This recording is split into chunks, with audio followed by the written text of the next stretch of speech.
Okay, well, welcome everyone for getting here on time. I better move over here because otherwise the people on Zoom will just have a blank wall behind me. So it looks like I'm going to need to be fixed here, which is unlike my usual way of working. But hi everyone, I'm Helen Wozniak and I'm part of a group of people who've been working together on digital dashboards that connect learners and challenge our thinking about assessment. So first of all, what I'd like to do is pay my respects to the traditional owners of the lands in which we're meeting, and we have a few colleagues on Zoom as well, so welcome to you as well. And we will be doing some activities to engage you in this session so that you're not just sitting in the background.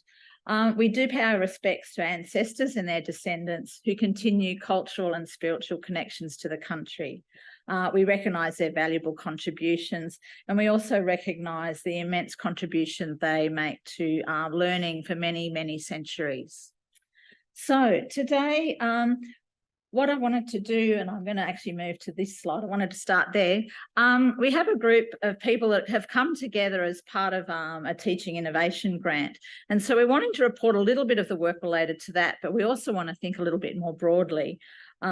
So we came together because we had a similar issue, and that is how students spend a lot of their time in their placements, in the workplace, learning in the workplace. And a lot of what goes on there is quite unplanned. We don't really see what's happening. They have lots of different people. They need to negotiate the working environment, their range of supervisors, unpredictable events. And therefore, in how they monitor their progress can be quite variable because they get lots of different feedback from lots of different people. And so it's quite hard for us sitting in the university to be able to easily track how students are actually going along the way. So we came together to think about how we might be able to enhance and have a window into what students were doing in their clinical placements. And although it started a bit with digital dashboards, we're actually going to go much wider than that because this session is really about feedback and assessment as well, and how we're using digital dashboards to enhance the learning process in a much broader sense. So even if you're not involved in placements where you have students out in the workplace, I think some of the messages that we want you to think about have got a much broader perspective. So what I want you to do, and so I'm going to go back because I changed my slides around without thinking earlier. When you have a look at that slide there, just have a think for 1 minute. What does that actually conjure up? So think of some words when you see that. Think about what, and people on Zoom might like to put something in chat, but what are some things that you think about when you see that very familiar image that I was even looking at this morning as well? Got some thoughts? Yes. Okay. So we're thinking. All right. So we're thinking about it giving us real-time information. It's giving us a bit of feedback about what's happening in our motor vehicle, and we get a lot of information on different types of dashboards.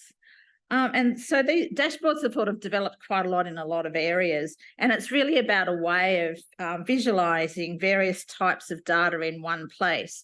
And how we actually use it and convey the information that's there is going to vary, but we need to have it into some sort of digestible format.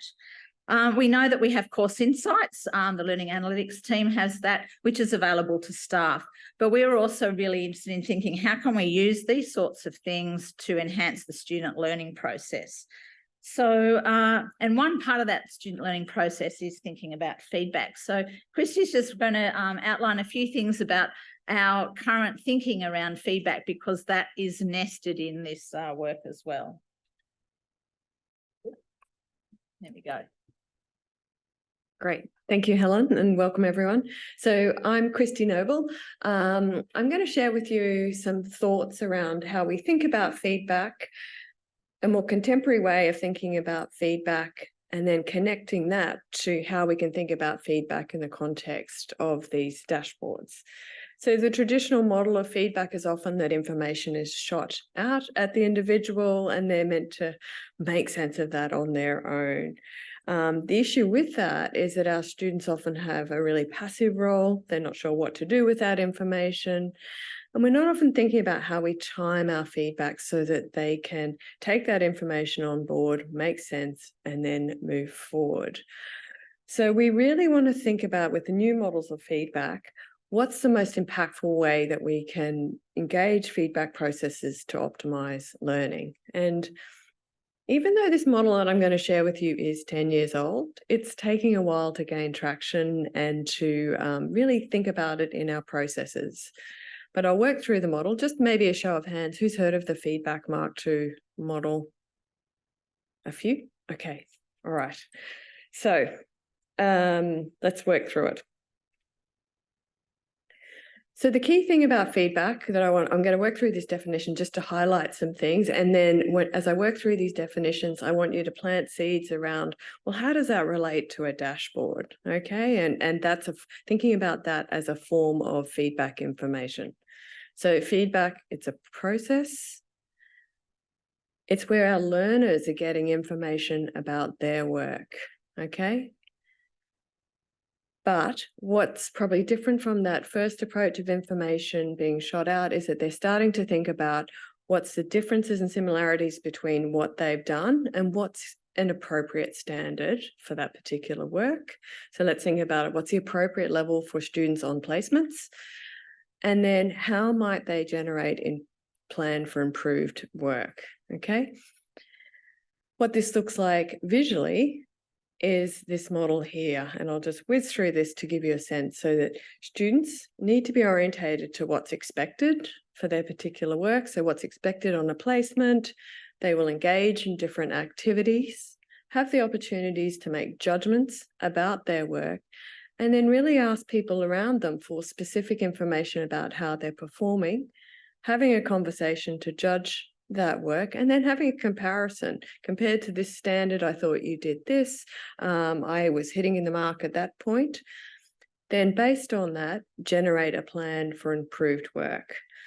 And the feedback process doesn't end with that plan. It's actually now continues where the student puts that information into practice to really optimize their work. Now, what this whole model is doing is putting our learners in the driver's seat of the feedback process. So they're owning it a bit more, but if we're asking them to do that, we could end up with a car crash without teaching them how to drive that feedback process. So there's a couple of things that we're thinking about: that feedback as a process where students are getting information, putting that into practice, but we need to develop their feedback literacy to help drive that process. So this is the next part of our talk. We'll show how we've done that through the dashboards. Let's check. I moved the camera, so let me just... I might walk though, if this works. Can you hear me if I have it up just here? got a slight intro. Shari, we've just got a very slight intro. Yeah, that's right. And I'm not sure if the Zoom people can see us because I had to minimize the I'm just checking if our camera is, so it's not, I was trying to work out whether our camera is actually directed at us. Okay. So if we stand here, it is good. Okay, so I just needed to minimize that so we could see. I'm very conscious of people on the Zoom. We teach on Zoom a lot. But anyway, so what we're going to do is take you through 4 really short stories where we have aspects related to dashboards that we've used, and then how that's influencing our work around designing activities and assessment tasks. We've got a Padlet for some comments. So we're going to have 4 short presentations, and then there'll be about 1 to 2 minutes for people to actually answer some questions. So that's for people online as well as people here. To put their comments in. We've got some targeted questions, and then we'll move to the next story. And after that, we'll have a little bit of time at the end to perhaps just share some key messages from the presentation. So that's how it's going to run. We will put that QR code up again. So if you haven't caught it now, we can, and I think we're going to put it in the chat as well. Don't know if someone can put it in, someone in the team can put it in the chat as well. Sorry, Shari. Now we'll hand over to Shari, who's going to talk to us about our first little story. Yes, thanks, Helen.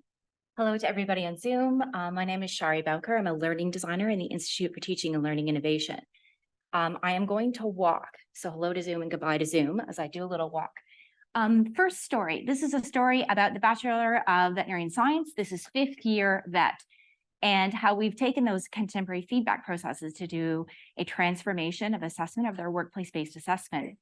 So this is about feedback to trigger engagement and self-evaluation during placements. So Christy briefly showed the feedback cannon and the feedback sandwich. But what we really would like to do is creating these feedback loops where the student is involved. The student has a key role. And so what you can see is in this image, student receives some feedback or engages in some feedback. It has an impact and some change happens. So there's the opportunity for them to improve their work, which Christy spoke about. But then there's a subsequent activity where there's also some feedback, a feedback process. And again, has an impact and the student makes a change. And by the third loop, the student's saying, I'm starting to get the hang of this. So sometimes our placements are too short. We can't create feedback loops within one placement. However, we can link feedback processes between placements. So that's what we tried to do with VET. In order to create feedback loops, in order to engage students in feedback Mark II, they need to have a level of feedback literacy. Feedback literacy is the understandings, capacities, and dispositions needed to make sense of the information and then use it to enhance their work or learning strategies. So we need to be able to support students to be able to understand their role in feedback, and they need to be able to have the mindsets and these abilities to actually engage in productive feedback processes. So as Carlos and Boud, they argue in that seminal paper that feedback literate students, there are 3 interrelated elements at the top and then the 4th one on the bottom. So we need to support students in appreciating their active role and using tech to curate and use feedback. We need them to make judgments, and that's what Christy showed in Feedback Mark II. We need to engage students in productive self-evaluations where they're evaluating their own work and also the work of others. We need to assist them in managing the effect. Feedback is emotional work. We all know how disappointing we can get when we receive some feedback on our research and it makes us a bit sad. We need to be able to manage those emotions and move on. And if those 3 elements at the top are in play, it's more likely that students will take action with it. But with that, we need to provide a design where they can take action. They have an opportunity to. So a couple of years ago, ITaLI and ITS led a project around filling a gap in our current digital ecosystem around workplace-based assessment. So the ability for students to engage in these opportunistic assessments, which Helen spoke about in the beginning. So we acquired MyProgress by My Knowledge Map. And what you're seeing in the middle is the web-based, the ePad. And this is the student's home base where they see all of their courses on Blackboard will be brought into here, and it integrates with InPlace. So not only are we able to capture in real-time assessment and feedback, we're also able to attach the placement information to it. And then on the right there, you'll see an app. So the students are able to, obtain their assessments in an area where there isn't any Wi-Fi, for example, farms all over Australia and wherever. So MyProgress, and that's what we'll be talking about today. That's the tool that we're using to capture dashboards and in real-time assessment. And I'm handing over to Justine. So, hi, I'm Justine Gibson. I'm at the School of Veterinary Science. So this year we basically ran 2 pilot studies with using the MyProgress assessment type in the small animal clinical rotation. So this is an 8-week rotation, so quite a long rotation for our students. We used MyProgress, so this is just an example of the ePad. So what we did in the pilot was prior to the rotation, the students completed a placement learning plan. So in this learning plan, they could set themselves up for what they wanted to do during the rotation. They could write down how they prepared, and based on all of the previous feedback that I had during the year, identify some actions that they could take to improve their practice. Then throughout the rotation, we did a daily performance and feedback assessment. So at the end of the day, the students would actually make a judgment on their own practice. They'd take that form to an assessor or the clinician that they had worked with all day. The clinician would review the student's response, provide additional feedback, and then that would allow the students to continually improve. So throughout, we also did skills and DOPS. So DOPS are direct observations of procedural skills, and these are used to evaluate clinical competence. So at about 4 weeks, so mid-rotation, the students completed a self-review, and they basically just reflect on what they had achieved during those 4 weeks. They had a look at the feedback they'd received, and then they created goals, so what they wanted to achieve for the next 4 weeks of the rotation. They also met with the course coordinator at that time, who spoke to the student. They got together, looked at what had been achieved, and they agreed on those actions for the remainder of the rotation. The student then would continue throughout doing their daily performance and feedback assessments and skills and DOPS. And then at the end of the 8 weeks, the students completed a self-review. And this is where they reflected on all of their achievements for that particular rotation. And then they actually made action plans and goals for their next rotation, so they could bring everything forward. At that time, also, the course coordinator completed a summative assessment where they basically looked at the whole portfolio of the student, so what the student had achieved over that entire 8 weeks. So this is the student-driven daily performance and feedback assessments. So this is the app that Shari was talking about. So the students could work on this form during the day in their app, so on their mobile device or on their tablets. So during the day or at the end of the day, the students would basically judge if they had not achieved standards, met standards or exceeded standards for 5 different criteria. The students also had to provide some feedback for each of those criteria on how they actually felt that they had achieved the standards that they thought they had. They would then take this to the clinician, and if it could be done on the app, the clinician would actually sign off using their name and email address. The clinician would then get an email saying that they had actually signed this off, and this is your integrity check, just to make sure it was actually really happening, and the students weren't just assessing themselves. Due to workflow issues, this wasn't always possible, so we also had an email for later. So basically the same thing happened. The students would complete their components of the form, but they would email the form to their clinician, and then the clinician would receive an email, and the next day or later that day actually complete the assessment. So this is what the student sees. So this is a compilation basically of all of those daily performance forms that the student did receive. So in this example, there's 15 forms that have been achieved, and it's a real nice snapshot for the students where they can actually see in which criteria they're doing exceptionally well and exceeding standards, where they're meeting standards. And for some students, if they're not meeting standards, they'd also get that in that snapshot.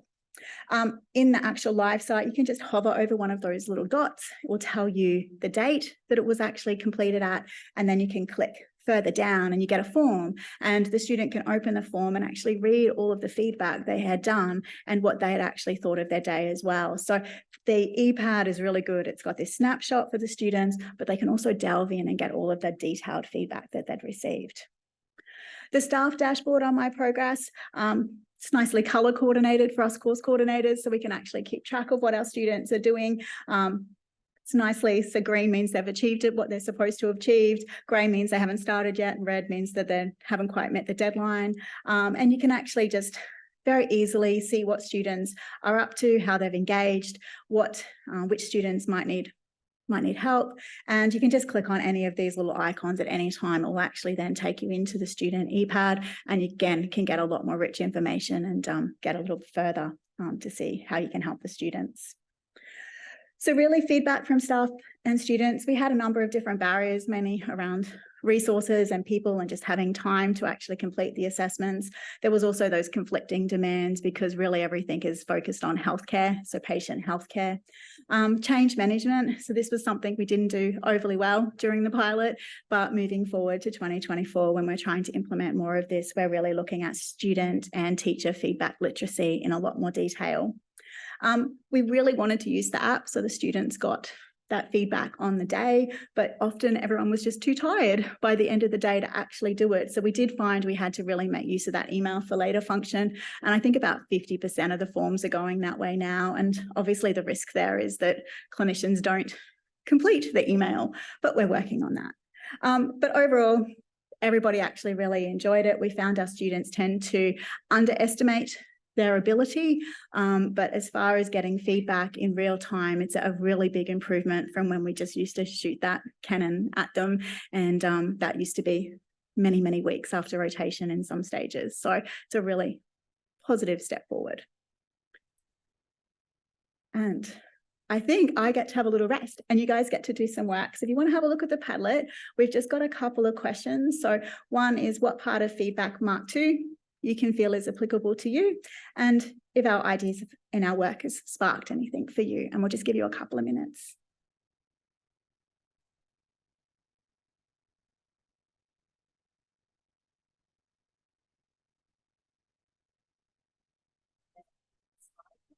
The Mark 2.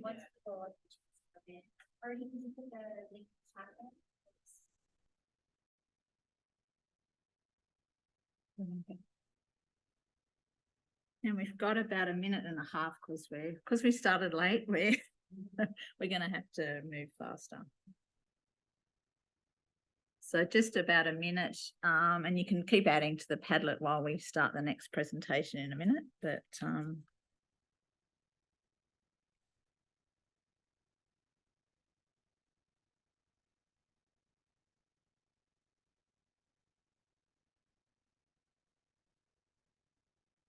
you can on the Padlet read other comments and vote them up or down or agree with them.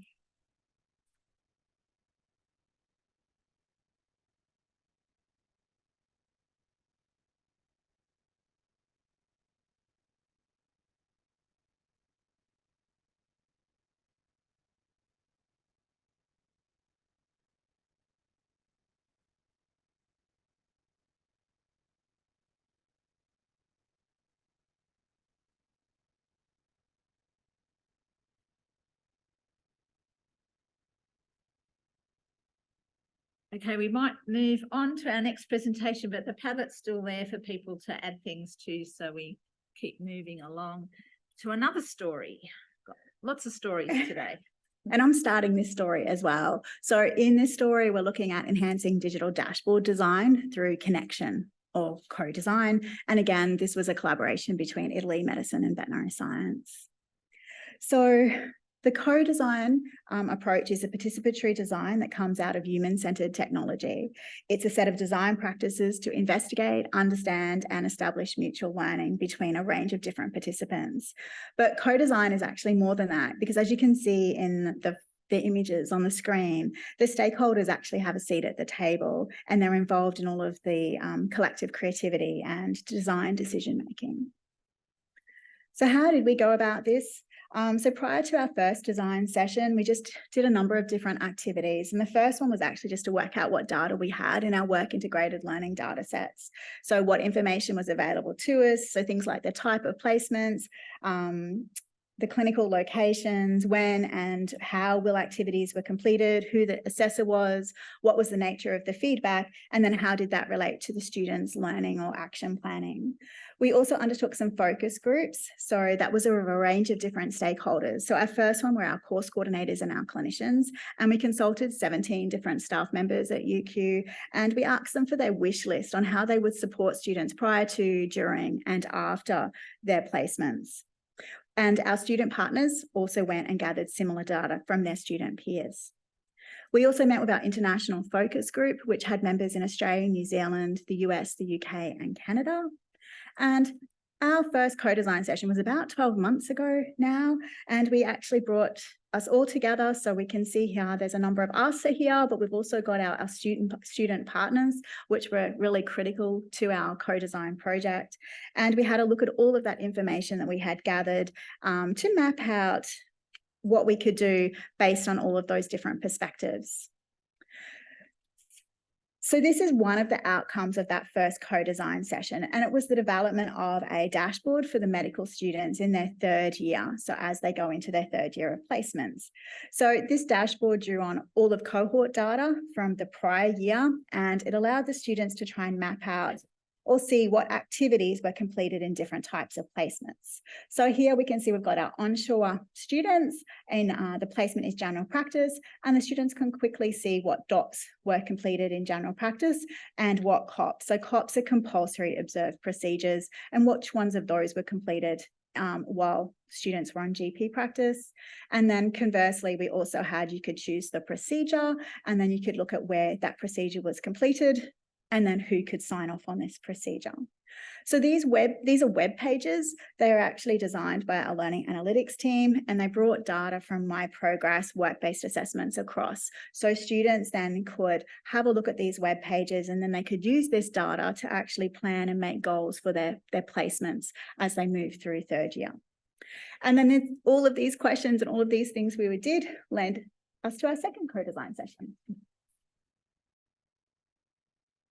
So what you're seeing there is really a whole of cohort dashboard, and it's not in real time. So when we had the sessions with the students, and they really wanted to hear and be able to understand their own personal journey, they also wanted real-time data. So we did some more work in between our next co-design session, and we had a closer look at the literature around workplace learning, about engagement, feedback and what had been done around the world.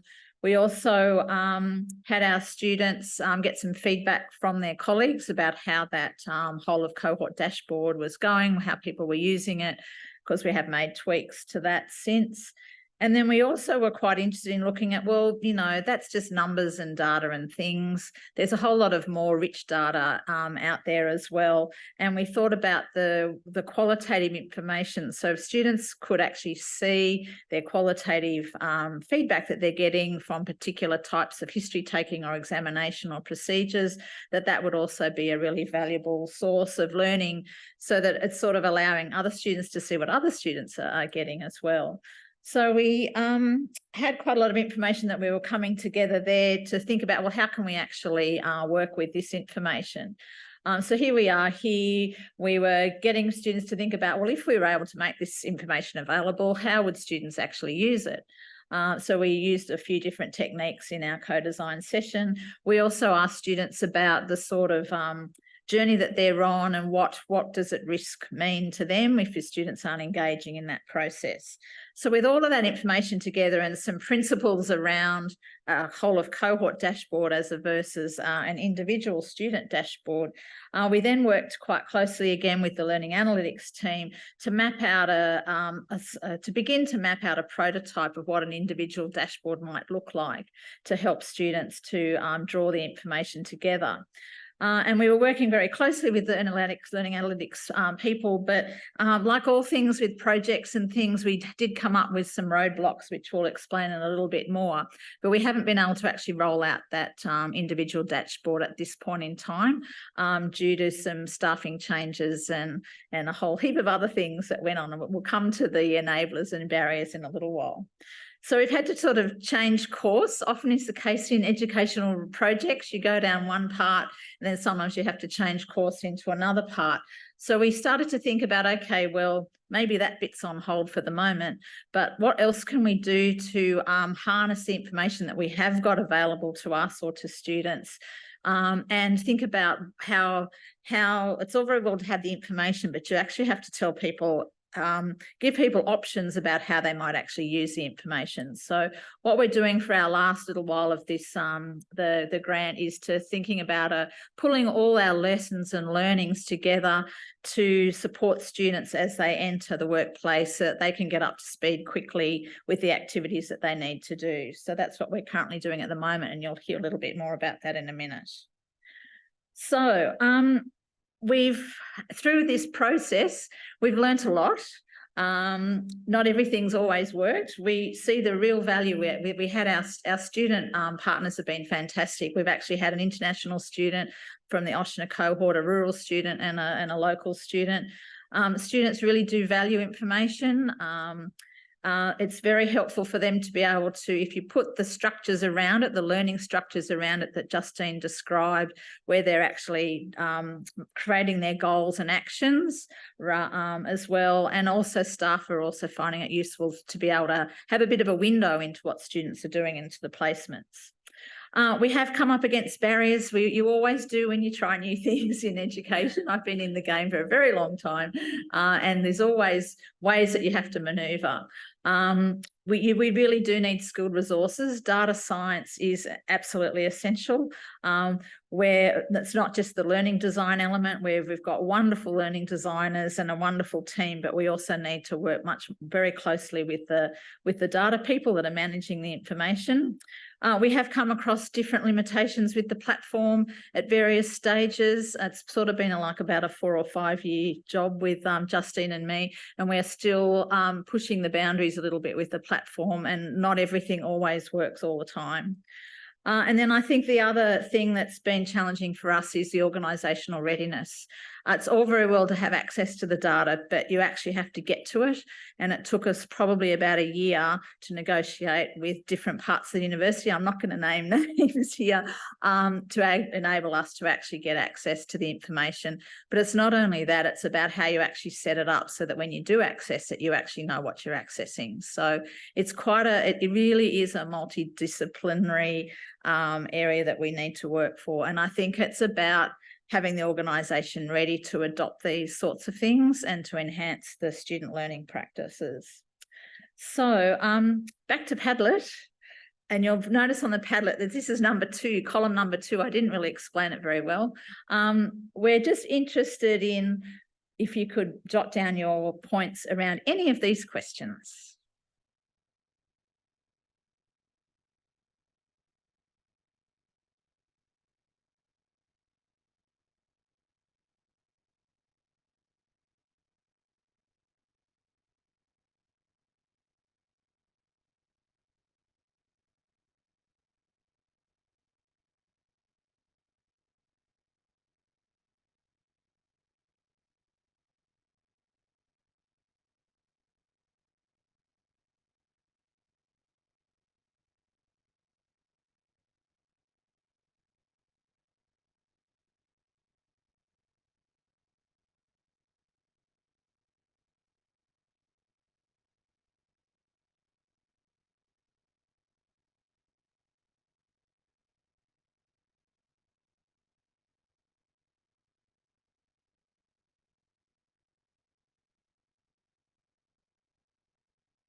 Okay, thank you, folks. So I'm going to lead on with the next story, which is also from medicine. So my name is Christine Devine, and I'm based in medicine, where I'm the course coordinator for the workplace learning portfolio, which is where a lot of this data I'm going to show you now has been generated. And the story I'm going to tell you today is about how we can actually use these different digital dashboards to look at those patterns of student engagement while they're actually there in the workplace. So it would come as no surprise to anybody here that learning in the workplace is complex. And for our medical students in the latter part of their degree, so we're talking about year 3 and 4, where they're spending all of their time on placement, it is incredibly complex. They are navigating different locations. So for some of our students, they are based overseas. Some will be rurally based. Some will be in different hospitals around the Brisbane area. But they're also navigating different placements and different disciplines as they work through the year. So our students might spend anywhere from 2 weeks in a rotation in year 4, up to 9 weeks in one rotation. That would be the longest that we would see in year 3. So they are constantly moving between environments and having to reorientate to that new workplace and understand the norms and the expectations, while at the same time developing that clinical competency that we want to see for our graduating medical students. So the role of the EPAD and the workplace learning portfolio, for that matter, in this process is really to support that longitudinal development of those clinical skills, to give them a way that they can plan what they're going to do, to perform and receive feedback in different clinical environments and from different clinicians throughout, but also to monitor their progress and review that and reflect and think about what they need to do next. So if we think about what our students are doing out on placement, they're engaged in multiple workplace-based assessments. So they're doing things like you've already heard of today, the DOPS, the COPS, and mini clinical evaluation exercises. So on a single placement alone, a student will generate an awful lot of data. And so having a place where that can be visible to the student is really important. But for the staff, making sure that the students are continuing to progress and stay on track is also really important. And so the staff dashboards in MyProgress certainly allow us to see how students are engaging in individual placements. So at a glance, staff can see that the students have actually made a start, that they've attempted their planning, that they're engaging in some of the activities, and that they're reflecting at the end. But it's a snapshot, and we can only look at that at the moment, one placement at a time. It's not giving us that visibility on the whole cohort, which is what we really want to see. And so we've had to look at other ways to do it. And so if we have a look at the Year 4 data set alone, so this is just down the bottom, these are our current Year 4 students. And so you can see the amount of data that is being generated in 1 year alone. So 13,000 mini CXs. This is about close to 500 students we have in this cohort. So there's a considerable amount of data, a considerable number of students, and we want to make sure these students are on track to meet those requirements by the end of the year. So we've had to do things a little bit differently. And so with the support of medicine, we have been able to develop Power BI dashboards. And the advantage here is that we're able to see our entire cohort and look at a series of milestones. So because the workplace learning portfolio is really focused on that longitudinal development, so we're looking across how students are engaging across the year. So we need them to be hitting certain milestones to ensure that they're staying on track. What this dashboard does is it allows us to look at each of those milestones, so each of those semesters, and then establish when students are meeting those requirements and when they might just need a little more support to stay on track and meet those requirements. So that's shown with the different colours. The other really lovely thing that this dashboard shows is that our students some students are certainly engaging in what we call deliberate practice. So they are going back and they are doing these procedural skills again and again and again. And each time they do that in a different clinical environment, they receive feedback from a different clinical assessor, and it is supporting their performance and development of clinical competence in the long run. So they're going above and beyond what is required, okay? They are certainly meeting the requirements of the course, but they obviously are seeing the benefits for their ongoing learning and are going above and beyond to ensure that they're getting that sort of feedback that will actually support that competency moving forward. But of course, one whole dashboard doesn't give us that picture of what's actually happening that in the temporal space, okay? So we can certainly delineate it, and now that we have access to the data lake, we can update that dashboard as often as we want. But understanding those temporal patterns of engagement comes from looking at how students are actually submitting these tasks across the year.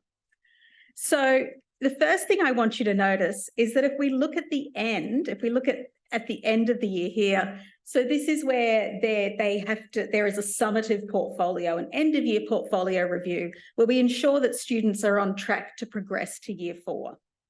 So they have to meet the requirements there. And what you can see is that there's quite a spike at the end, which is not surprising. Students are always at the last minute, that cram effect, to make sure that they're on track to meet the requirements. And there may be a small effect there of GPA. So students that have a, comparatively lower GPA seem to be cramming a little bit more at the last minute. But I think the more interesting effect is probably, at the start of the year.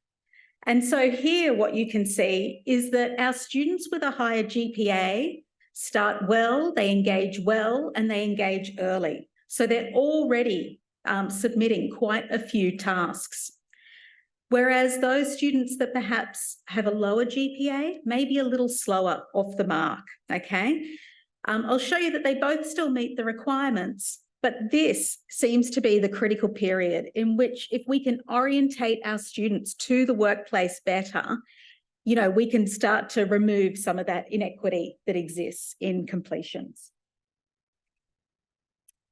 And so the way that we can look at this is to actually plot those cumulative submissions across the year. Okay. And so as you can see here, the students are still meeting the requirements as shown with the dotted lines here. So they're still meeting the requirements of the year. The majority of students will, but the students with a higher GPA get there a little bit faster. Okay. And at the end of the year, where you have multiple exam pressures, this is one less thing that you have to worry about. But again, the effect is present earlier on. So the students with the higher GPA get started and get going early in their placements. And that trend continues, that pattern of engagement. They start early, they start well, and they continue that way through the placement. Whereas students that are a little slower to start, unfortunately, while they still meet the requirements, it takes them a little longer to get there. So that first 8 weeks, that first placement is the critical place where we can start to put some resources and support to ensure all students get off to a good start. And so this is really starting to influence how we actually think about our support for learning in the workplace. So what are the things that we can do for all students? And part of that is having that information available to students on the dashboard. So they're on their ePads, I should say, because unfortunately we don't have the individual dashboard. So, you know, how can we get students into that process of actively monitoring their submissions, taking ownership of their ePad to ensure that they are meeting the requirements and they are engaging in the necessary processes to achieve that competence. But then for students that do appear to be having issues, you know, let's look more regularly. Let's check in at those placements so that we can identify when those problems occur and ensure that we can get students back on track so that we're not doing something for failing students right at the end. Hopefully that's a very small pool of students. Okay, so a couple more questions for the Padlet. And then we will move on to the last one.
Okay, we're going to move on to the last story. This one is not as related to what's happening here. Okay, it's taking a bit of a broader perspective, and it's not as focused on workplace learning. So what we're doing here is applying some of the lessons that we've learnt about dashboards and learning and feedback, and how we're applying it to our new medical program. So what I want to talk about is how we're optimising longitudinal feedback processes with all assessment information, not just workplace learning information. And this has been worked on in our new medical program, and we have the luxury of having year-long courses, 16 hefty units of course in first year. And so that's enabled us to draw on some of the lessons that we've learnt through our other parts of the work that we've been doing, and to think about what's our guiding framework. So all our thinking around how we design the assessment for such a big course is underpinned by some principles. And I think the people in the room and online will probably be very familiar. You can probably tick off all these things here, because I'm sure you're doing it in your everyday practice. It's thinking about assessment across a whole program, thinking about how we're using it to encourage learning, and when do we actually make decisions, thinking about really carefully about what we're actually doing and why we're doing it, really highlighting opportunities for students to get information about how they are working, not being totally focused on numbers and scores, and then also thinking very carefully about when we're actually making decisions. And I guess we've only just had the first year of our medical program, and we're heavily involved in rethinking things. So everything that I show you now hasn't worked perfectly. So we're really engaged in a quality enhancement, quality management, whatever term you want to actually use for this process. When I think about an assessment system, the thing that's a little bit different here is that the way we design our assessments are related to a task or something that a student does is just one data point, and we will never make a decision on how a student is going on just one data point. So that enables us to focus on how is that information being used to inform the student learning process. The way we've looked at that is that when there's some data points coming together, the students are involved in reviewing the information they've got, all the feedback they've got, and setting learning plans and goals, a bit like what Justine was talking about in her talk, and also what we also do in the workplace. But the focus is on them thinking about what goals do I need to hit. I've just started first year medicine. What's working well? Where do I need to reach out? And then at the end of the year, we look at multiple data points for progression at the end of the year. We look at the data points during the year as well. So how it actually has worked this year, the first part is how that sort of model translated for us was that we have assessment information. The way we organised our assessments was into three main components, like sort of three hurdles, I guess. We brought all the knowledge and application type information together. We brought all the clinical skills, learning information together, and then as another component, and then we brought all the information related to the student engagement and their development of professionalism together in another group. So students looked at that information, as I said, they developed some goals and action plans. They then had a conversation with an educational advisor, that's the term that was chosen by the medical school. And then we had a look at their progress in a panel review. And we looked at the whole of cohort information, did some moderation, and then gave the feedback to students. So we went holus bolus into using this platform. I can tell you right now, next year we won't do the whole platform for this approach, because we've learnt some lessons from that. But anyway, you can see the way that EPAD was set up. We had some knowledge things together, clinical skills things together, the professionalism and engagement together, and then a self-review part of the Padlet as a way of doing it. It's not connected to placements, because in first year the students are not doing placements. So we were seeing this as a pseudo way of trying to pull information together for students in one place. What we then needed to do was to work with our STAR person sitting at the table here, Chantel, to draw information from multiple systems. So You can see there are some scores there. They're their MCQ quizzes that they're doing, pulling that information together. We're pulling information out of the MyProgress platform, and we're actually able to pull out qualitative comments as well, all onto the one dashboard. So this is a staff dashboard now. We haven't got the ability for students to get just their row here. And that's another area that it's about timing and getting systems and things in place to be able to do. We've got dreams, but it's about how we can actually implement them. But the thing that's really quite useful here is it actually does join up different bits of information with the qualitative information as well.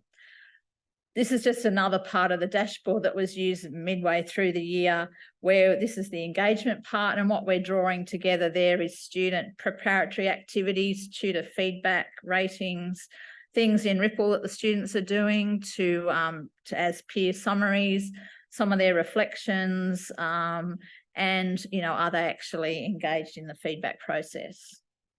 And then we pull all that information together and students get a rating. We don't use numbers. We have a 4-point rating scale for students to know whether they have some improvement required. That's the red, significant improvement required, or whether they're at the expected standards. So we really this is an ungraded course. I probably should have mentioned that. It's a pass-fail course. So we're wanting students to meet the final standard. We've also been engaged with our students, not quite the same way as within the TIG project, but we have touched base with them in a couple of different ways and did the usual. I'm sure some of you have done this in your teaching sessions where you ask them, what do you want to continue? What do you want to change? What should you stop? And this is just some of the comments that we got. And this was around about May this year, and we got these comments from students. And we had them doing some activities together where they reviewed the whole process to give us some really rich feedback and suggestions. We're currently involved in a student staff partnership looking at this aspect as well. And so you can see here that we had to do quite a lot of assessment literacy early on because you can imagine it's really competitive to get in, or for most of us to get into university. It's highly competitive to get into medicine. So they come with a mindset of competition, marks, scores, those sorts of things. So we've had to do quite a lot of work in the early part of year one to move them into this idea of collaborating, working with other students, looking at themselves, not counting scores all the time. And it's been quite a process. And so I guess some of the comments here, generally the students actually liked the ability for them to see information and to think about it and to make plans. Although I guess now if they're still actually here this week, they're not on study break yet, that's next week. So there are definitely things to do with ebbs and flows of anxieties, and we've got plenty more work to do there. They enjoy the opportunity of having a one-on-one conversation with the staff, but I think you can see what they said stop for. We certainly went a bit overboard on the whole, on asking them to consider information and write down. It was a bit forced what they were asked to do, and that's one of the big lessons that we've learnt through the process. So a couple more questions. And the first question I think is on the Padlet, and then perhaps the other one, the part of this presentation was to challenge you to think about assessment as well and feedback. So you could put that on the far right part of the Padlet. Is there anything in these stories that is challenging the way you think about the approach to learning and feedback and assessment?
I'll move that.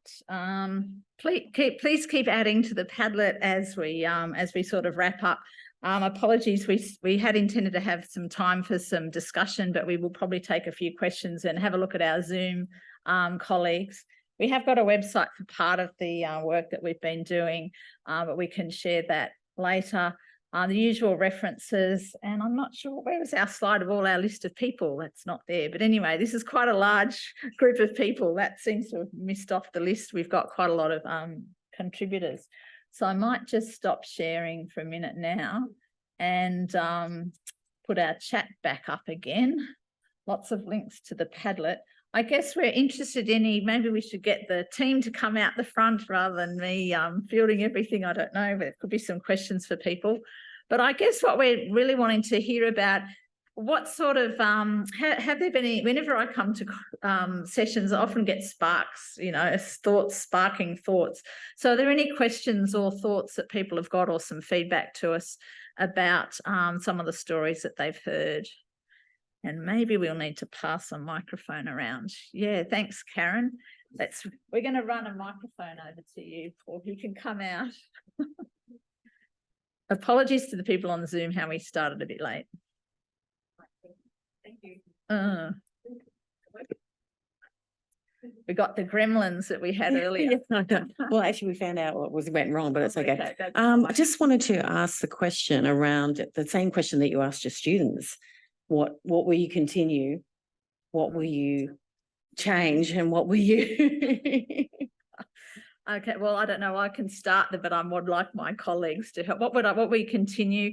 I think we actually are on to something about capturing information. So we'll definitely continue to find ways to capture information and to visualize it in ways. What will we what will we change? The thing that we're sort of changing now is thinking about the sorts of structures and learning supports that enable people to use the information more effectively, which is why we've had to hive off our project and put some resources into developing ways. The assessment literacy and the feedback literacy is a really big area. It's all very well to have nice looking things, but if you don't help people to understand how they might use it for their learning, you might as well not put all the effort into those things. And what will we stop? I think we'll think a bit more about how we use our platforms available to us. What we'll also continue to really push for central support for learning analytics and data science. That's a huge area that this university needs to think more carefully about. Whatever. And on the vet science field, we're just starting on this journey, really. So our pilots worked really well last year. So the plan for 2024 is we're actually bringing that same plan to all of our internal rotations in 5th year, and sort of an abbreviated plan of that to our external rotations in 5th year. And then our 3rd year vet techs will be doing it hopefully for both internal and external placements in 2024. And we've just learning everything from medicine because they're going first. So we're being able to learn from their trials and tribulations, I guess. And I'm hoping that if we get some more learning analytics support, some of those systems that we've designed for medicine in our TIG project will be able to roll over to support the vet students and the vet tech students as well. But it's an exciting space to be in at the moment.